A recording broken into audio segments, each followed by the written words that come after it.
has to become a story.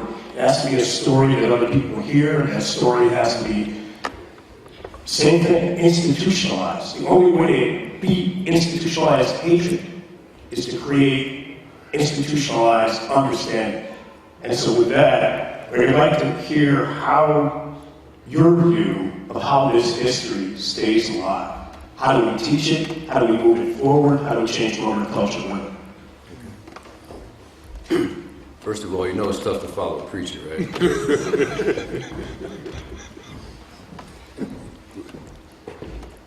I think the first step for us, of course, is the book itself. One of the things that we're most proud of, the proceeds from the book go to the Syracuse 8's Scholarship Fund. They also go to the School of Education at Syracuse University. So, as we talked earlier about there's no bitterness, no, there's no bitterness. We were at Syracuse University at a time when it was necessary for someone to speak up. And so that's what we're doing. So one of the things that we're doing is trying to make sure that our story isn't just about what we did, but it's a legacy, but also that it continues to benefit others. Just as the stance that we took in 1970, we knew that it was going to hurt us professionally, also going to hurt us collegiately. However, we did know that it was going to create a much better future for those who came after us. And that was more important to us than our own individual success.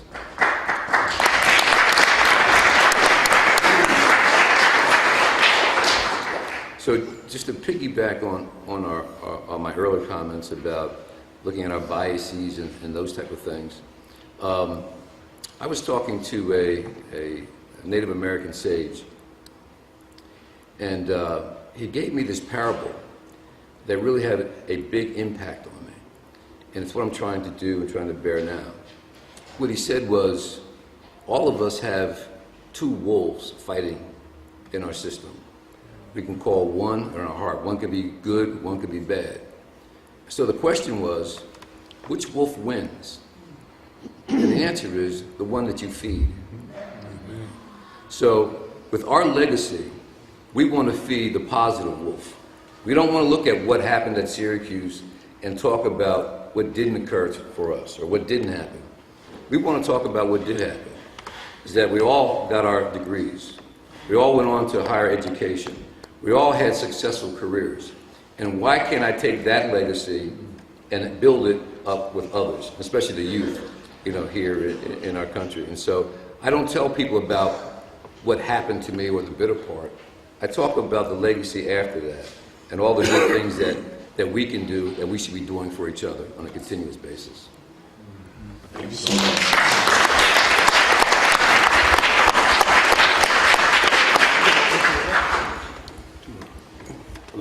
In you're in your hometown, and if you're from the area, generally people look at Cambridge and think that it's a hotbed of ideas, a hotbed of innovation, a hotbed of inclusion, a hotbed of community building. So how do we take those concepts that seem to be the embodiment of what Cambridge is and move that forward through the story?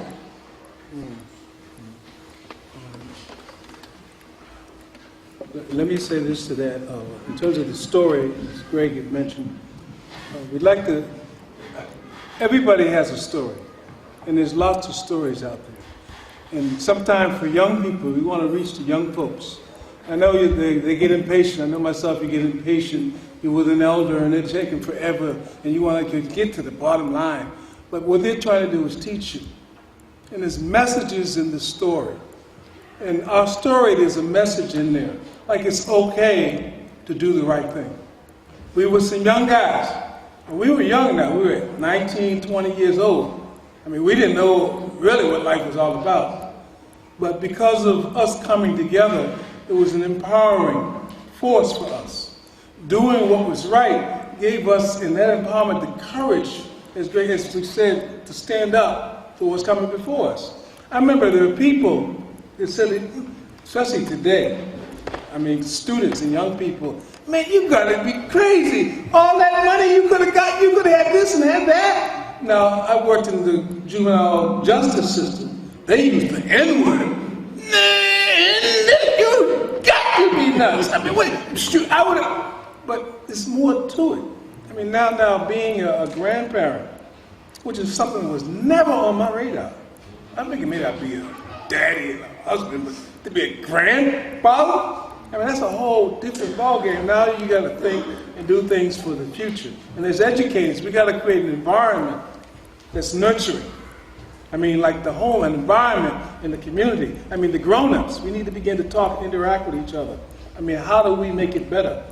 I mean, it's the human thing. We're all human. We're all human. All right? Everybody in here bleeds like I bleed. Everybody in there has red blood. Right? You go to the doctors, I mean, and being a math teacher, you go to the doctors, the first thing they do is they put you on the scale. And in my case, my blood pressure goes up because I'm overweight and the doctor's going to give me help. All right? Then they take my height. All right? Then they go in and they take my pulse. And they count 15 seconds because they want to know what it is for 60. So they multiply it times 4. All right? Then they do the blood pressure. And that's two numbers, one over the other. All these are mathematical terms that let them know your vitals. If you're all right or you ain't, pardon my English, you ain't all right. Right? And so we as a community, I'm answering your question, how do we dialogue, open dialogue, deal with our biases to make it better? I mean, engineering is like take what you got and make it better.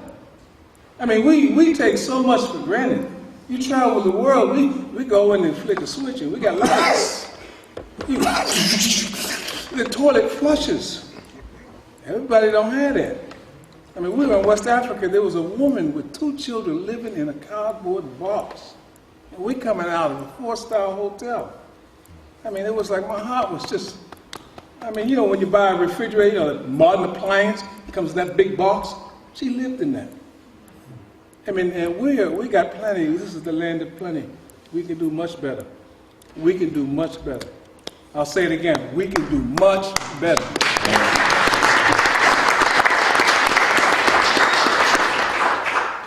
DJ, at our center, we spend all of our day, all of our year on how do we create social justice, really in 2 lanes. We talk about racial justice through sport. We talk about gender equity through sport. And there's an overarching umbrella that is really violence prevention and sort of the empowerment of people to prevent violence. So with that, given that so much was against you at Syracuse, you had an extremely racist coach, you had incredible imbalance between the services you were receiving and the right players, how did you stay in the nonviolent space? And how would you suggest that people do that now to work towards the type of peace we talked about earlier in a way where the collective well-being of all of us is improved? And if we look at that through, in our center we created a new curriculum called Don't Hate the Player. And it really looks at sort of through a public health lens, what racism does.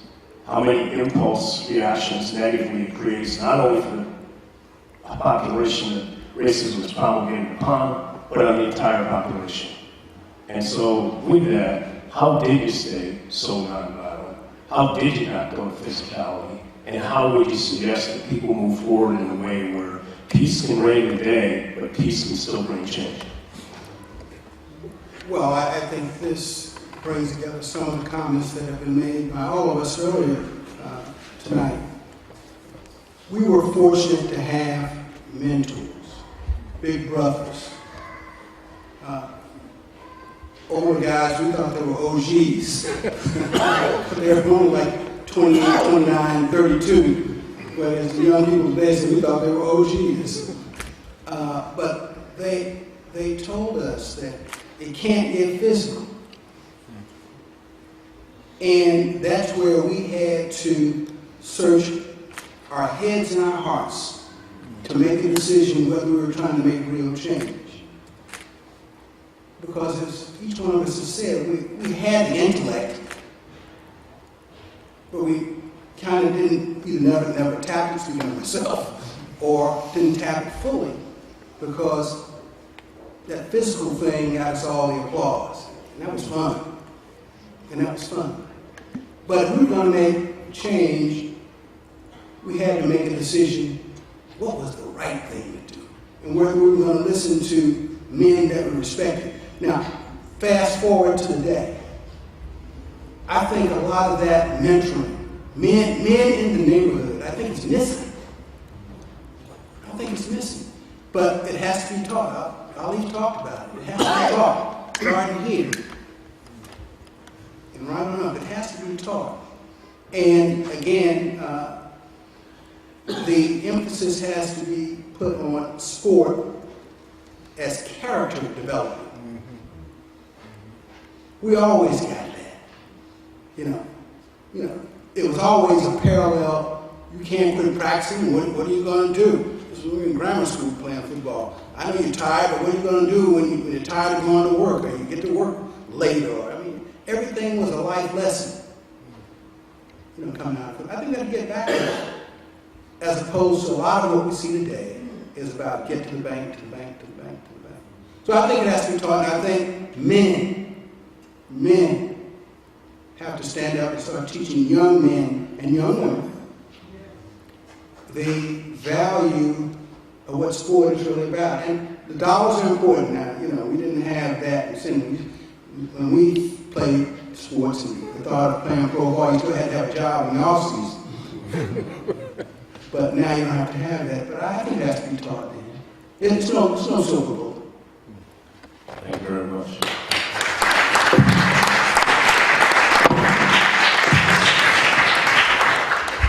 I think one of the things we learned in our center is that when you try to create a solution for people without asking the people, you can't have a solution. If you think you're going to go into a community and change violence and you're not living in that community, you're not going to change it. If you think that the people that are living in poverty and violence can't figure out how to get out of violence and you gave them a voice, you're thinking wrong. And so with that, I want to open up questions to the group. Because at the end of the day, what makes these events great is that history makers get to share their story. But the people that come, people that hear, people that leave the room, people that leave the room around social activism, those are the people that are moving the story forward. So with that, I'd like to ask, see who has a question. I guess I'll bring you the mic as much as I need. Okay.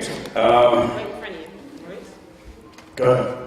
Oh, you're going to bring them? I thought you were going to give me the mic. Oh, I thought you were asking a question. I am. All right, so here you go. Thank you all for your contribution, your sacrifices. I didn't necessarily know about your story. I'm a person born in Cambridge, so thank you for being inspiring, all of them for being inspiring, first of all. Taking you back to your teen years at Syracuse, the foreword is by Jim Brown. Did the Jim Browns, did the Muhammad Ali's, Dan Cassius Clay, did they influence your decisions and maturity in any way? Did they affect your decision to be, did those people, those types of people in that era, make you say, I want to, stand for something? Those kind of types of actions were happening back then. Did they influence what you did in the early 70s? That's a good question. I don't know. I know Jim Brown was a major influence throughout the country. He put Syracuse on the map, Jim Brown. Seeing him play ball on Sundays at the Cleveland Browns and knowing that he went to Syracuse, it kind of influenced. I guess the analogy for me is, for some people that may know, there's Boston College in our area. And there's Boston College before Doug Flutie, and there's Boston College after Doug Flutie. And there's a world of difference. And the same thing with Syracuse. It was Syracuse before Jim Brown, and then was Syracuse after Jim Brown. Now, Jim was is an athlete, but on the other side, well, several sides from Jim. But there's one thing that really impressed me, was he tried to organize athletes and entertainers to pool their resources to make a difference. And he had an organization called the BEU, the Black Economic Union. And it just dawned on me as you reflect and think on things. Be you. B-E-U. Be you. Be the best that you can be.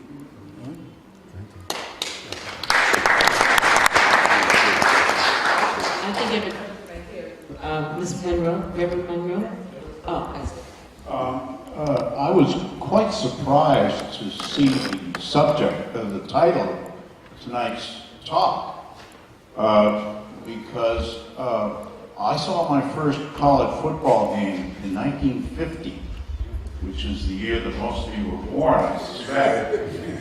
And it was at Fitton Field in Worcester. Syracuse was coached by Schwarzwalder, and the running star of the game was Bobby Young. You know Bobby Young from Nashville? He was a black guy, and he was a star of the Syracuse team. And Schwarzwalder, throughout his career, not only recruited the greatest football player of all time, but several of the other greatest football players of all time. Little, Davis, in addition to Jim Brown, and every year he had tremendous black players. And so I'm shocked to hear that he was abusing black players.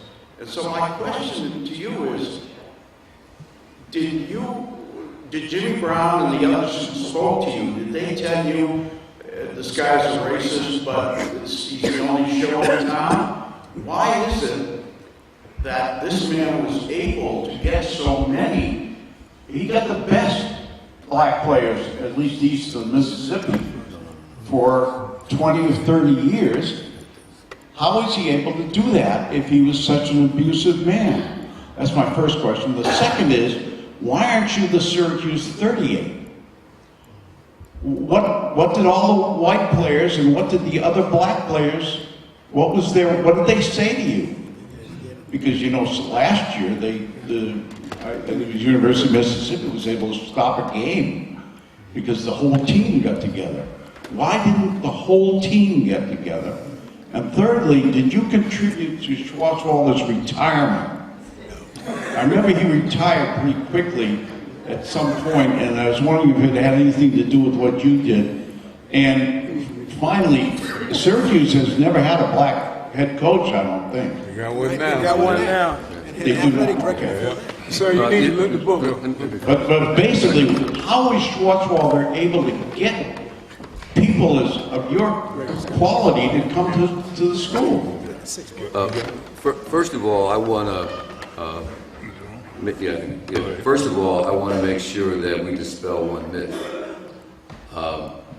Ben Schwarzwalder did not recruit Jim Brown to play football at Syracuse. Jim Brown got to Syracuse because some alumni on Long Island who knew that he was a great lacrosse player, right, decided they wanted Jim to go to the #1 school in the country that was playing lacrosse, which was Syracuse University, their alma mater. Jim was denied a lacrosse scholarship. Jim was also denied a football scholarship. The alumni pooled their money together to get Jim in school. Jim was cut from the freshman football team. Jim was cut from the basketball team. Jim was cut from the baseball team. So when we say that Ben recruited Jim, that's not what happened. And actually, Jim didn't play until after 3 guys in front of him got hurt. Then Jim got a chance to play and then played. That's all in the book. Bernie Custis, all right, one of the first black quarterbacks in NCAA, played at Syracuse. All right. Yes, Coach Schwarzwalder recruited a lot of black athletes. All right. But that wasn't the issue of recruiting black athletes. It was the culture that was going on at Syracuse University. I can speak to a particular conversation I had with Ben. In 1970, Cornell University and some other universities, I think might be even Harvard, might have been one of the first schools to have a Black Studies program. We wanted to do the same thing at Syracuse. Some students got together and were going to have a meeting with one of the deans. I was asked to attend the meeting with those students. I attended the meeting with those students. It was just the fact that we were all there together looking to get a Black Studies program. 2 days later, I get a call from the coach's office saying that the coach would like to see me. I think nothing of it. I'm assuming that spring practice is around the corner, that he wants to make sure I'm getting in shape and that I'm ready for spring practice. And so I go down to the coach's office. I sit in the coach's office. He closes the door. He looks down at me through his glasses and says, "What's this I hear about you and this black shit?" And I said, "Coach, what?" He said, what's this black shit?" I said, "Oh, you're talking about the Black Studies program?" I said, "Yeah, I attended a meeting. I thought that it would be a good idea. Cornell has it, some other schools have it, and I think it'd be a great thing for Syracuse." So some students asked me to participate, so I did. He says, "Well, Alan, you got a decision to make. Do you want to be black or do you want to be a football player?" Now, that was kind of a dilemma.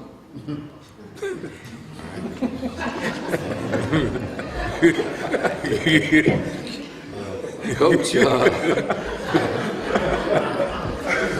I'm going to be black all my life, but I'm only going to be a football player for a short period of time, so.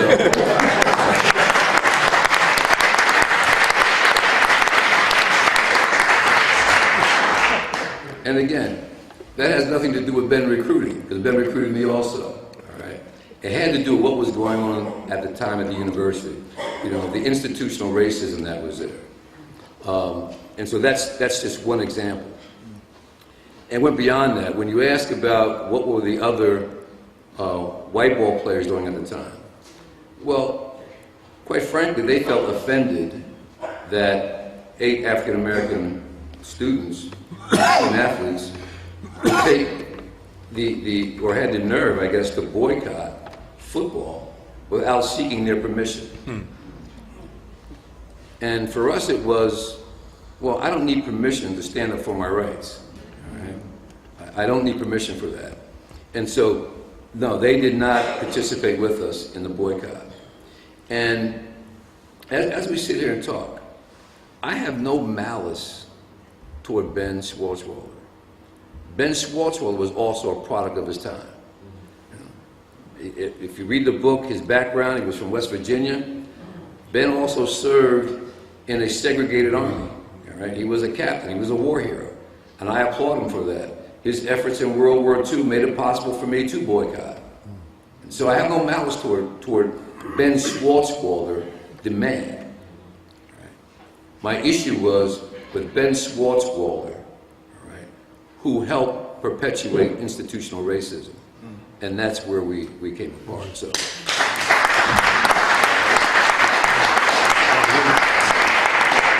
Well, let me just answer, because you did ask the question, were we the demise of Ben Schwartzwalder? Ben Schwartzwalder was his own demise. And what I'm going to say to you is this here. Yeah, the boycott affected that.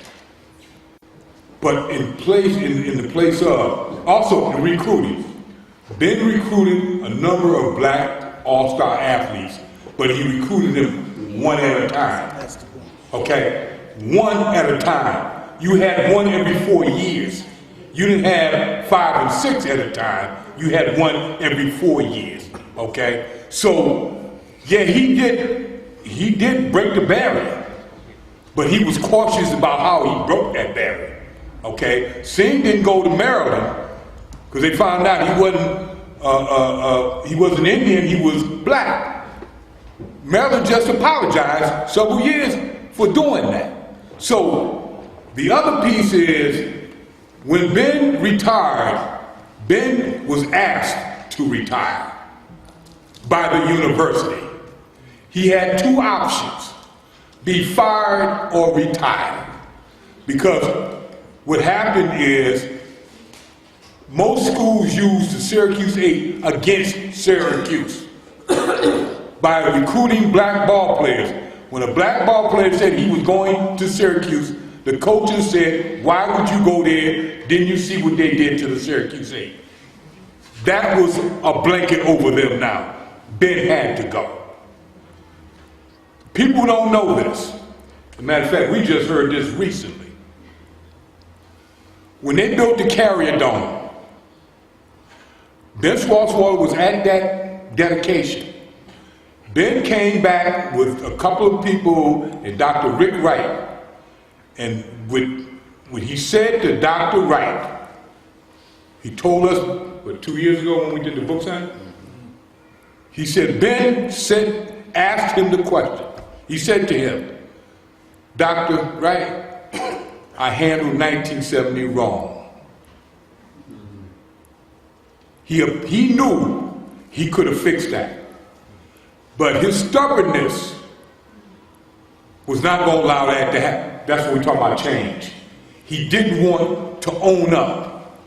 Because Jim Brown said to Swarthmore, you need to sit down and listen to these young men because they're making a lot of sense. No, I don't have to listen to no one. Ben was his own demise. Before you ask your question, I just want to also say, since we brought up Jim Brown, and because Greg gave such a good history about how Jim got recruited at Syracuse, institutionalized racism was so great that Jim couldn't play basketball, couldn't play football, couldn't play baseball, and was recruited only for lacrosse because Syracuse was a lacrosse power. People should know that they actually changed the rules in lacrosse because Jim dominated the game so much. So not only was institutional racism so strong that he couldn't play the 3 other sports, but Jim Brown used to hold a stick close to him and ask anybody to come get it. And nobody wanted to come get it. So he scored at will, whenever he wanted. So then there became a rule about how long that stick had to be. You can't, right. But you can't lock it. Like you couldn't lock it into your body. You can't lock it to your body. So we call that the Jim Brown rule. The Jim Brown rule.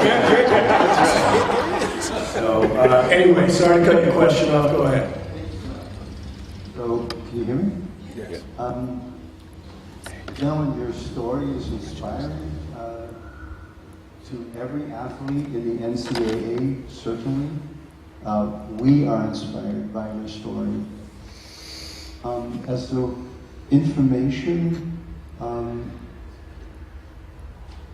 Bill Littlefield has a show called It's Only a Game, and he mentions every week the distortedness of the NCAA in earning billions of dollars on the backs of athletes in the United States and not giving those athletes insurance or stipend for the sacrifices they make.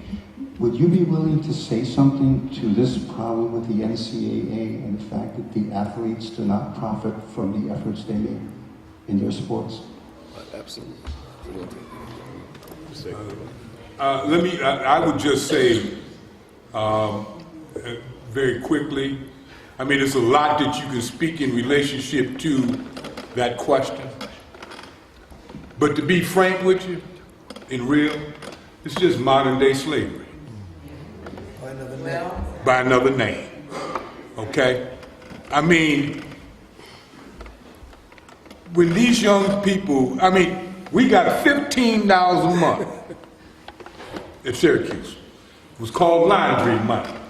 We got a $15 check for laundry.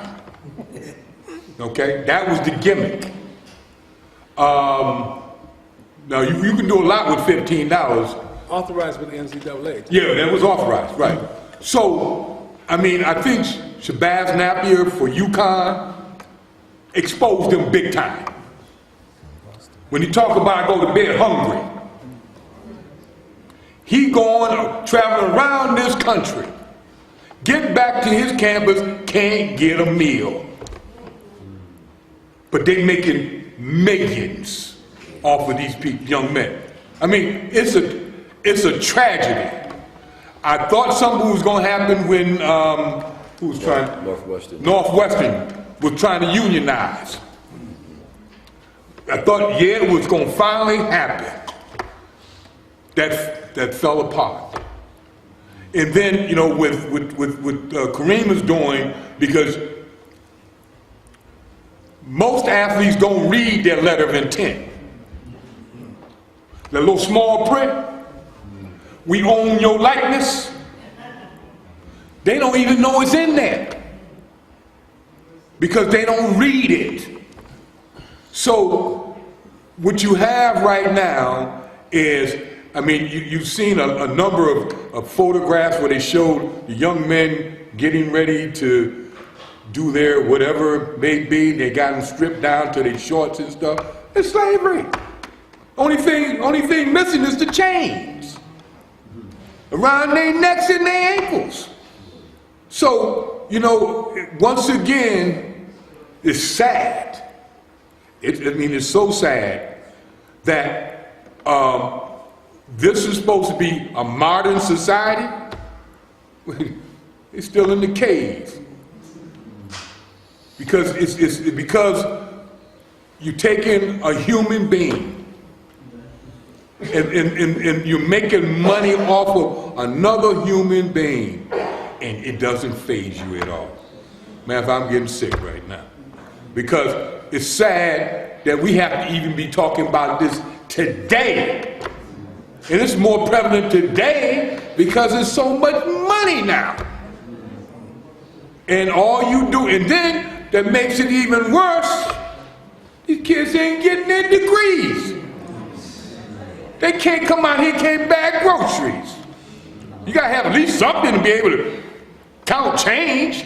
They can't count change either. So I mean, you can see it's just modern day slavery. Y'all can have, I can't help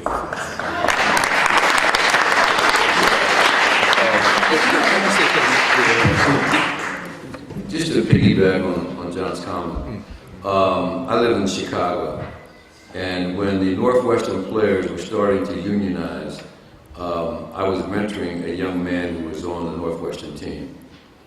And I can tell you that it was exactly what you think, all right? The players who were on the team who had to vote, all right, who were still left on the team, the guys that were leaving, yeah, they were okay with the union. But the coaches and the athletic department made it pretty plain for anyone else who was interested in being in a union, there really wasn't a place for you at Northwestern University if you wanted to play and continue your education there. Now, as subtle as it was, but that's what happened. That's why the vote failed. I mean, the players were intimidated and wouldn't vote. You should, if you're interested in that topic, probably one of the most leading African-American historians in the country, Taylor Branch, wrote an economic article about this in Atlantic Monthly, probably 2 or 3 years back. And he actually shows the multi-million-dollar industry that it is and how little the dollar goes to the student. And it's one of the best reads ever about just economic policy promulgated where the people that are doing the labor aren't getting the reward.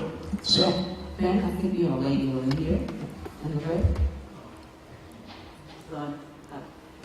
Good evening, fellas. I can't begin to tell you what a joy it is to sit here and meet 4 famous 8's. I'm from New York, and knew about you guys. We would read about you in the Amsterdam News, and it certainly was talk in the neighborhood. And so much talk that when one of our best football players was thinking about going to Syracuse, our guidance counselor said, go to Penn State. You knew what happened at Syracuse. So indeed, that legacy certainly veered some of our best and brightest to another school instead of Syracuse. You certainly are an anomaly because not only did you graduate, did you play the game, but you certainly also graduated with a degree here, which that to me is so my question to you, because I must say that you certainly at this point answered a lot of my questions about it being a modern day, certainly plantation. What's very, very interesting is about how one keeps history alive here, which is why, in many ways, I give tremendous kudos to our mayor, who's a history buff, but also knows the importance of keeping these kinds of stories alive. Given the fact that in reality, so few of us really do know this story, how have you kept it alive? How will you keep it alive? As I said earlier, one of the ways we're doing it, of course, is through our scholarship fund. And we have a Syracuse 8 scholarship fund through the proceeds of the book. There's also, at Syracuse University, they have a athletic ceremony each year. It's more like on the lines of the 8's. They call it the CUSE Awards. At the CUSE Awards each year, there's an award given out for courage. And it's called the Syracuse 8 Courage Award. So at Syracuse, our story has been perpetuated. Things that we're doing today, like right now, is how we're helping to carry that story forward and reach people. And again, I also applaud your mayor, for having us here. I mean, this is just awesome to be here among you, in Ali's hometown, here in the mayor's office, talking about our story. I mean, this is awesome. And so it's not with, some mass production, but it's talking with people like you, all right, who are able to tell our story to someone else and get someone else interested, that we plan on perpetuating the story. And I, gentleman in the back, I'm not picking on you, but I had one thought when we were talking about Ben, and this goes across the entire team, all right? While we were at Syracuse, we talked about the medical treatment. I want to give you a fact, and you tell me if your son or child was playing at Syracuse and was playing for this coach, if you would approve of him hiring a gynecologist as the team doctor. Our team doctor while we were at Syracuse was a gynecologist. He wasn't orthopedic. So when we talk about the legacy of a coach, it goes beyond the wins and losses. Right? It goes about, how do you care for your players? You recruit me. I would like to leave the university in the same physical condition that I left the university. That I came to. And I don't believe a gynecologist would be the best person to tell me or help me do that.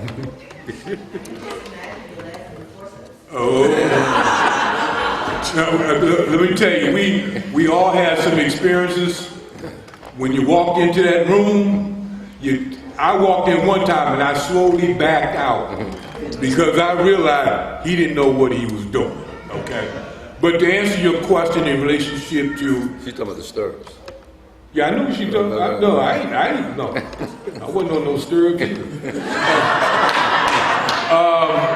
How do we move this story forward? Events like this. We've been to Washington, New York. We've been to Syracuse. We've been to with Richmond. I mean, so we've traveled. We've done them in our hometown. I've been to the libraries in my hometown as well. You have to tell the story, but you also hope to get invited to tell the story.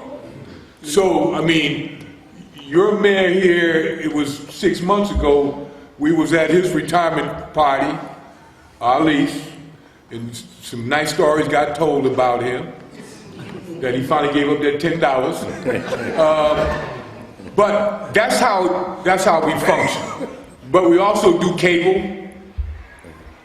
We do shows. A lot of the stuff that you see now have been recorded at previous programs and things like that. So, we hope that you and others will spread the word, and those who read the book can get inspired by it. Matter of fact, we just did a show on 22 City. Yeah, we just did a show there. So that's how we're going to hopefully continue to promote history, because this is history. And also, let me add to it, we hope you invite us back to go to the high school. All right? We want to go to the high And I will also add, tomorrow we're going to meet with Dan to talk about how our story can become part of a curriculum. Right? You know, how we can tell our story through a curriculum for our kids. You have two people way in the back. Leave microphone. Without a mic. Oh, you got a microphone? Yeah. I raised my hand after he spoke. He was the first one. I just want to say to John, and I want to say to Greg and Dana, how impressed I am to hear this story, and of course my cousin. Oh, don't forget it. I'll hear about it later. You know, you made more than a contribution. Everyone talks about the contribution that you made. You made more than a contribution. You are men of principle, you are men of conviction, and you made a commitment. This is what I'm taking from what you did. There's a difference between contribution and commitment. I think everyone knows what the difference is between contribution and commitment. A chicken makes a contribution, but the pig makes the commitment. You all sacrificed your career, sacrificed everything that no athlete that I would know of today, when I see the culture of the sports today, would ever think about doing. And I can see that had the Syracuse 9 had progressed and become professional athletes, what the NFL would have been today if they had the NFL 9. Because these are the kind of men that you are. I see you're men of principle. You still have the same passion, and I'm going to talk about you.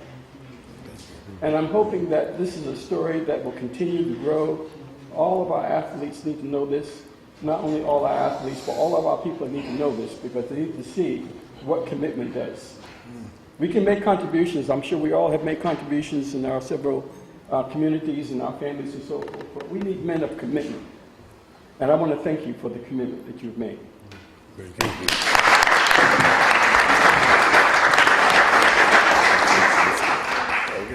You do another one? Okay. Way in the back. I took it off. Here you go. We have about 5 or 10 more minutes, so before, we're going to take a couple more questions, after which we'd like each of these gentlemen to tell us one thing that they want us to know before they leave this room. But let's take 2 more questions at least. So, young lady. Hi. My family is an immigrant family. When they came here, their attitude was get along and go along to get along. So your story is so intriguing to me because I know if it had been me, my parents would kick my ass. Even if it was a horrible situation, my parents were just, as immigrants, not wanting to be noticed, even if there were social injustices in the world. So I thank you for what you did. Now in this day and age, there's a lot of activism starting to happen, and again, my family's starting to feel this fear, even though they're American citizens now. They're like, go along to get along, go along to get along. And what I want to ask you guys is, did your family have fear for you? Did you have any fear going on campus? I need courage. I need to hear what you're saying to make my older immigrant relatives just calm the F down with everything that's going on in the world, and just your story's amazing. And I'm from New York originally, so that's talk about the truck driver. So to answer your question, young lady, imagine this. Most of us were first generation college. We're talking about football. My old grandmother, back in the neighborhood, she wasn't bragging about her grandson playing football. That was playing.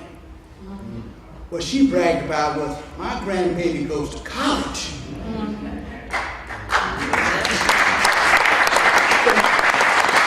So, you're fortunate to have parents who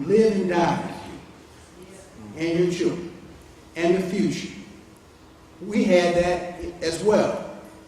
They were so concerned, my parents were so concerned that I was going to lose that scholarship.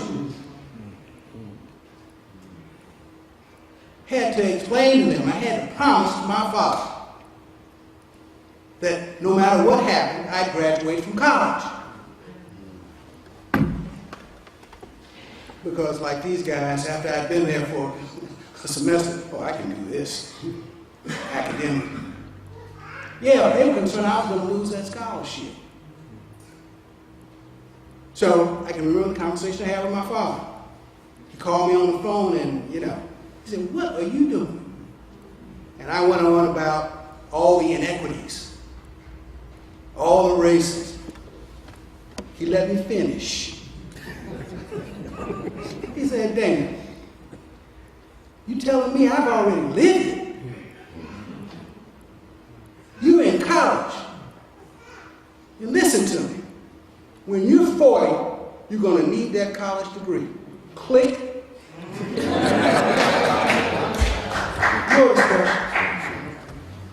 So at any rate, yeah, there were concerns and justified, and good luck with trying to get your parents off that. Thank you. My question is very much related, which is just how did you have the courage to start, and how did you have the courage to continue? And it may be an individual answer for all of you, but that's what we're all trying to get at. Like, how did you have that courage? Mine was, I think we're all similar in relationship to the decision that we had to make. As I told you earlier, I was a mama's boy. And as Dana indicated, we all were first to go to college. My mother was from Montgomery, Alabama. I was born in the North. Matter of fact, I've never been to our hometown.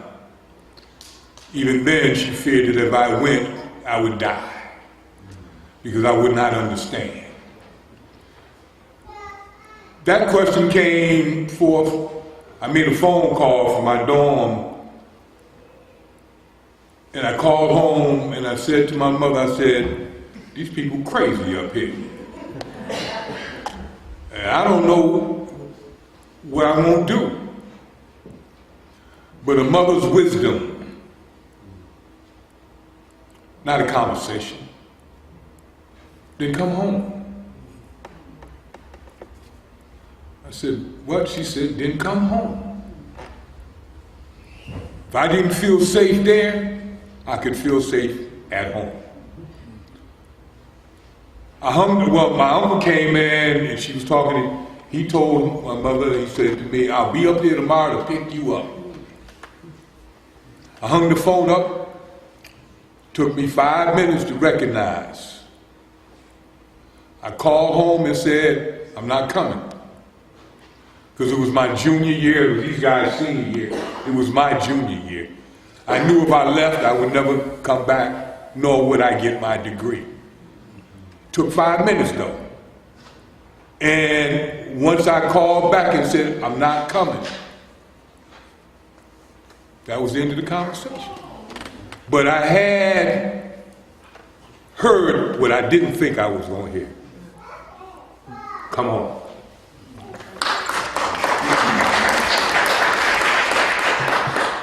And I think all of our shows are similar to that. Now, let me just briefly answer a question. I'll take yours.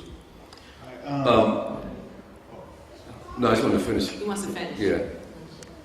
When you ask about, where did we find the courage? Yes, it was in talking with our parents. Me, it was with talking with my father. And when we talked about the situation, he said, "Well, son, I can't tell you what to do. You're going to have to make a man's decision, because whatever decision you make, you're going to live with for the rest of your life.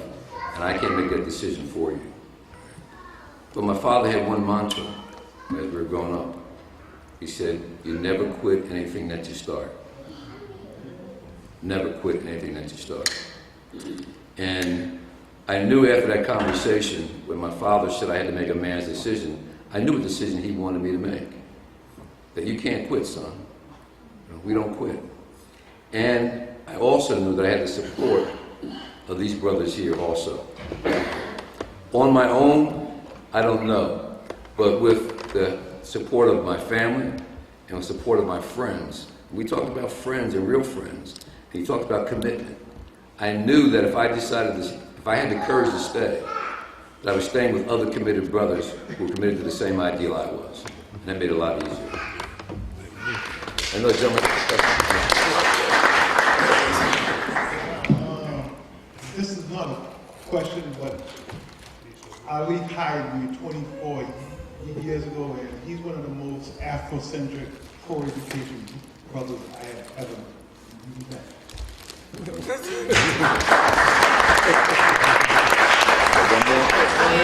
Way up in the back, Sister Pat. Last question? Thank you very much. First of all, I want to say thank you to the mayor, Mr. D. Pasquale, and the city of Cambridge for inviting the Syracuse 8 to be here to speak to us tonight. I would love very much for them to come back here and to speak to the young folks, because they don't know. Really and truly. And I think really that they should hear this and be aware. A lot of them graduating, going on to school, it's what can I say? It's really something, and they really should hear this. So thank you for being here, Ali. Thank you. I remember I know his mama, his grandmother. I know New Hampshire. Okay, we won't even go there. All right, we'll talk afterwards. And she's a Darton. She's a Darton. One of the many. Okay, so thank you again. Again, do come back.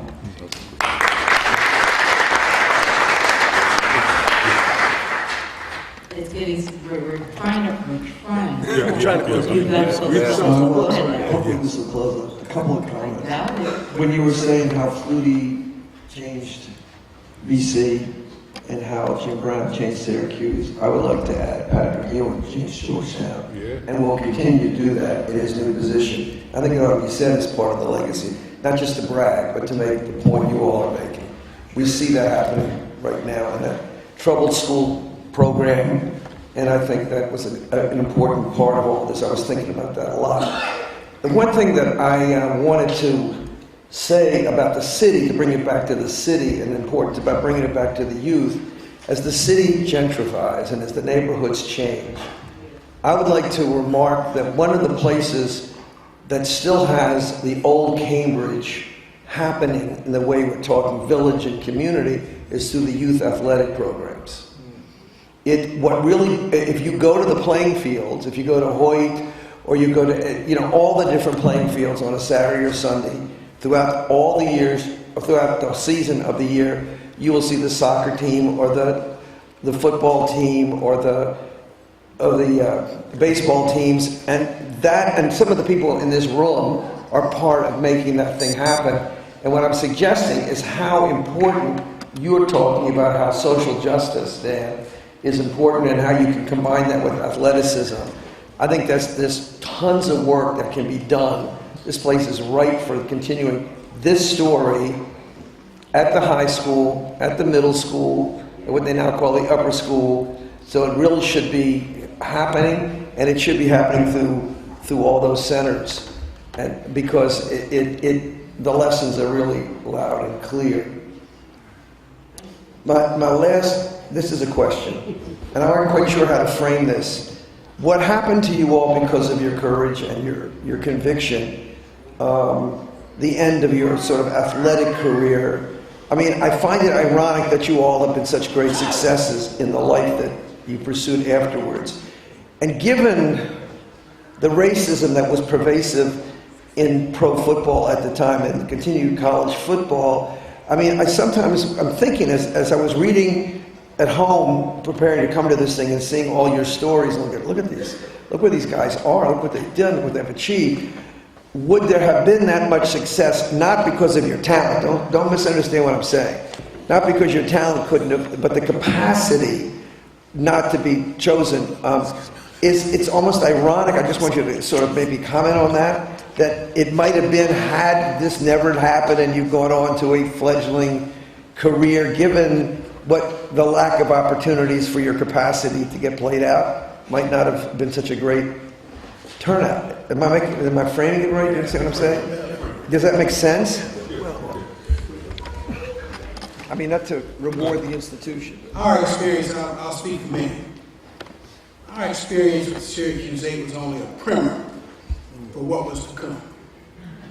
I was 35 years in corporate life, and that's full contact with no pads.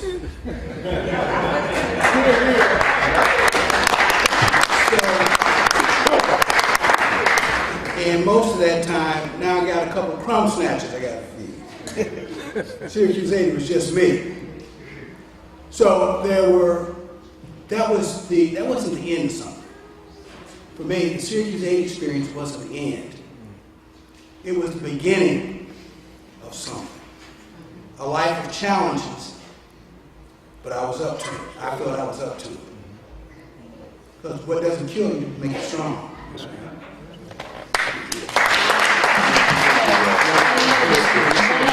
Wants to ask I hope to ask a question, so I'd like these gentlemen, if they are willing to make closing remarks. So, good question.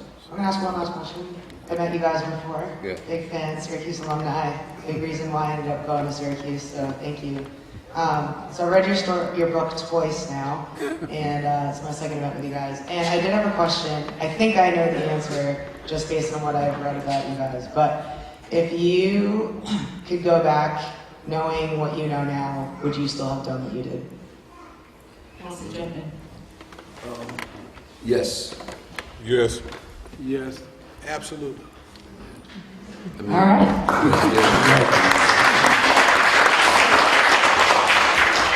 Gentlemen, do you want to round this up? Is there anything that you want to say that we didn't get to? No. I think I want to say as a parent, this is our second time that we've had it, and I'm appreciative of the support that Leaf gets from his family. They all show, and the family of Cambridge is here, his own family is here, and it's a tribute to these men, their manhood, and the brand of manhood that they wear. Allegiance to a family, allegiance to a community, allegiance to social justice, allegiance to betterment. With that, I think, go ahead, Dan. Just one comment. Syracuse University is a wonderful and a great university. So I don't want there to be any misconceptions about that. Recommend Syracuse University wholeheartedly. So as we close out this evening, I wanted to say a few thank yous and a few acknowledgments. I want to acknowledge my colleagues from the school committee that joined us, Alfred Fantini, Mr. Richard Harden. I want to thank all of you in the audience for coming and being here this evening. I want to thank you for your, Ben, for moderating. You're a wealth of knowledge. I enjoy talking to you all the time. We could talk all night, but we're not going to talk all night. But in particular, I want to thank John and Greg and Ali and Dana for your courage, for standing up when you could have sat down, from turning away when you were asked to stay, saying I can do it someplace else, for making a way for us, as someone of you said, standing in that door so others could come through it. We want to thank you. So if you gentlemen could come up here just for a moment, please. John, Greg, Ali, and Dana.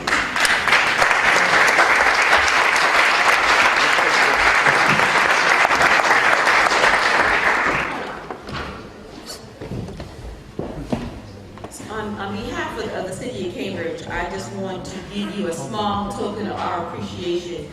So we would like to present each of you with the key to the city. Wow. And this key is for all the doors that you have opened for other people.